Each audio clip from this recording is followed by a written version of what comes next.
Good morning class 10th। विषय हिंदी का व्याकरण का एक वाक्य भेद रचना के आधार पर आज हम इसको पढ़ेंगे। इसके पहले मैं इसका एक PDF सेंड कर चुकी हूँ, आप उसको पढ़ लें। और इसके साथ मैंने इस वीडियो के साथ भी मैंने इसकी पिक्चर्स कुछ अटैच की हुई है, तो उसके साथ भी उसको भी आप पढ़ेंगे तो आपको ये वाक्य भेद रचना के आधार पर बड़ी ही आसानी से समझ में आ जाएगा। तो वाक्य के भेद रचना के आधार पर जो है 3 होते हैं, सरल वाक्य, संयुक्त वाक्य और मिश्र वाक्य। अब लेकिन इनको पहचानते कैसे हैं वो इस वीडियो में आज हम पढ़ेंगे। तो सबसे पहले है वाक्य की परिभाषा। सार्थक शब्दों का एक ऐसा व्यवस्थित समूह जिसके द्वारा एक निश्चित अर्थ की प्राप्ति होती हो वाक्य कहलाता है। जैसे छात्र पुस्तक पढ़ रहा है, फादर बुल्के संकल्प से सन्यासी थे, नेताजी सुंदर लग रहे थे इत्यादि। उपरोक्त वाक्य में शब्द समूह व्याकरण के नियमों के अनुसार व्यवस्थित भी है और सार्थक भी, अतः ये सभी वाक्य सही हैं। वाक्य की ज़रूरत हमें क्यों पड़ती है? किसी भी भाषा को समझने के लिए और उसे लिखने के लिए और बोलने के लिए हमें जो है वाक्यों की ज़रूरत होती है। और वाक्य अगर क्रमबद्ध तरीके से जमे हुए हों, व्याकरण के नियम के अनुसार हों, तो फिर वो व्याकरण अपना एक सार्थक अर्थ प्रस्तुत करते हैं। जैसे मैंने अगर ये शब्द यूज़ किया, आया बैठा खाया पिया गया, तो क्या ये मेरे वाक्य सही हैं? गलत हैं। अगर इसको सार्थक अर्थ के रूप में प्रस्तुत करना होगा तो मुझे क्या बोलना होगा? वह आया बैठा खाया पिया और वह चला गया। तो ये एक सही तरीका है वाक्यों को व्याकरणबद्ध करने का। तो इसीलिए हमें जो है वाक्यों की ज़रूरत पड़ती है। और वाक्य जो है भाषा की एक बहुत छोटी इकाई है। सबसे पहले इसमें वर्ण आते हैं, वर्ण के समूह को शब्द कहा जाता है, और जब शब्दों को जोड़ा जाता है तो वे वाक्य बनते हैं। अब यहाँ पर वाक्य के 2 अंग होते हैं, एक उद्देश्य होता है और एक होता है विधेय। उद्देश्य किसे कहते हैं? उद्देश्य वाक्य में जिस वस्तु के विषय में कहा जा रहा है, ठीक है, जिस भी वस्तु के विषय में बात की जा रही है उसे उद्देश्य कहते हैं। और विधेय किसे कहते हैं? वाक्य में उद्देश्य के विषय में जो कुछ भी कहा जाए, मतलब अगर उद्देश्य कहा जाए तो वाक्य में उद्देश्य के विषय में जो कुछ भी कहा जाए उसे विधेय कहते हैं। उद्देश्य तथा विधेय से संबंधित कुछ महत्वपूर्ण उदाहरण इस प्रकार हैं। श्याम ने बाजार से फल लिए, बच्चे पतंग उड़ा रहे हैं। तो इसमें उद्देश्य क्या हो गया? जिसके बारे में बात की जा रही है। तो बात किसके बारे में की जाती है? श्याम के बारे में। और विधेय जो अतिरिक्त जो उसमें वाक्य जुड़े हुए हैं, बाजार से फल लिए, वो हो जाएगा विधेय। बच्चे पतंग उड़ा रहे हैं, तो बात किसके बारे में की जा रही है? बच्चे के बारे में। तो बच्चे उद्देश्य हो गए और पतंग उड़ा रहे हैं विधेय हो गया। रचना की दृष्टि से वाक्य के 3 भेद होते हैं, सरल वाक्य, संयुक्त वाक्य और मिश्र वाक्य। और अर्थ की दृष्टि से वाक्य के कितने भेद होते हैं? 8 भेद होते हैं। विधानवाचक, निषेधवाचक, आज्ञावाचक, प्रश्नवाचक, विस्मयवाचक और संदेहवाचक, इच्छावाचक, संकेतवाचक। लेकिन हमें 10th क्लास में सिर्फ रचना की दृष्टि से वाक्य के भेद पढ़ने हैं, जो है सरल वाक्य, संयुक्त वाक्य और मिश्र वाक्य। केवल रचना की दृष्टि से वाक्य भेद ही पाठ्यक्रम में शामिल किए गए हैं। अब है वाक्य परिवर्तन करते समय ध्यान रखने योग्य बातें। केवल वाक्य रचना बदलनी चाहिए, वाक्य का अर्थ नहीं बदलना चाहिए। मतलब जब भी आप किसी वाक्य को, सरल वाक्य को संयुक्त वाक्य में या संयुक्त वाक्य को मिश्र वाक्य में परिवर्तित करेंगे तो सिर्फ उसकी रचना बदलनी चाहिए। जो वो कहना चाह रहा है, जो वाक्य का जो अर्थ निकल रहा है, वो अर्थ परिवर्तित नहीं होना चाहिए।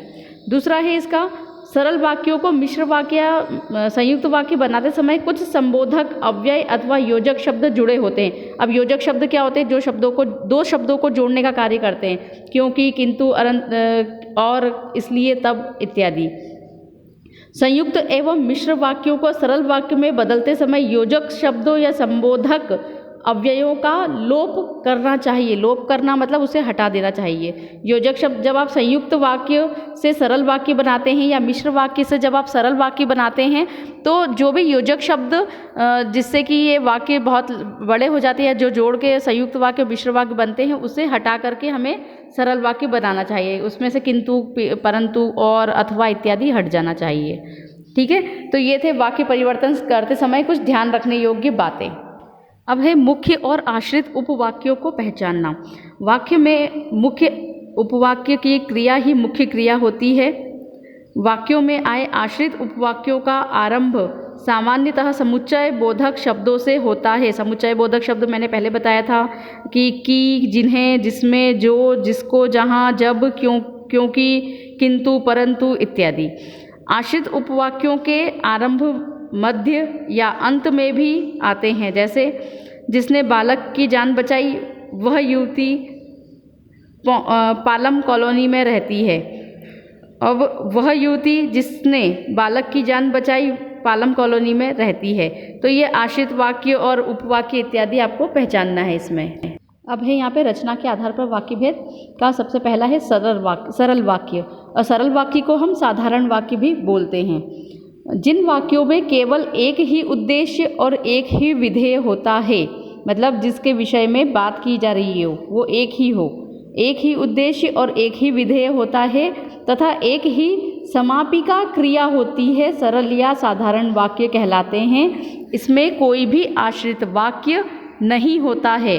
अब इसका सरल वाक्य का एग्जाम्पल है, वर्षा हो रही है। अब इसमें वर्षा क्या है, जो है उद्देश्य हो गया और विधेय क्या हो गया, इसमें हो रही है। ठीक है।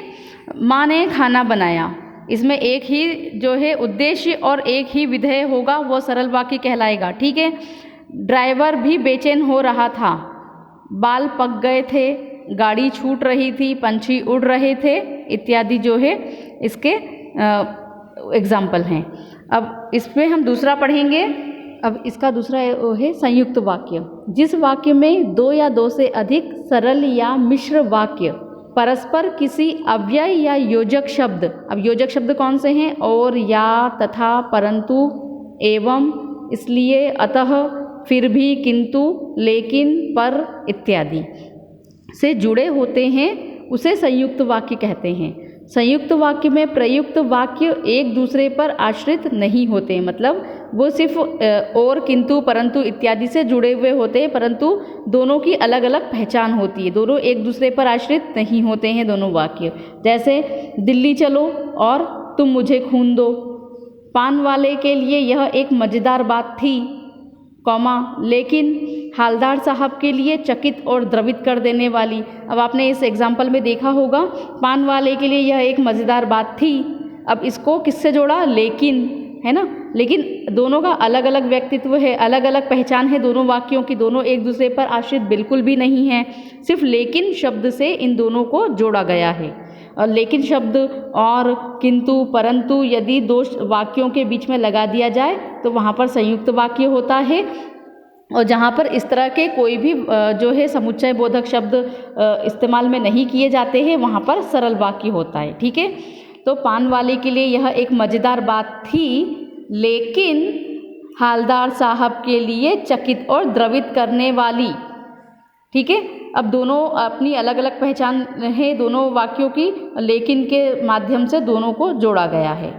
अब है अगला मिश्र वाक्य। जिस वाक्य में एक प्रधान उपवाक्य होता है तथा एक या एक से अधिक आश्रित उपवाक्य होते हैं, उसे मिश्र वाक्य कहते हैं।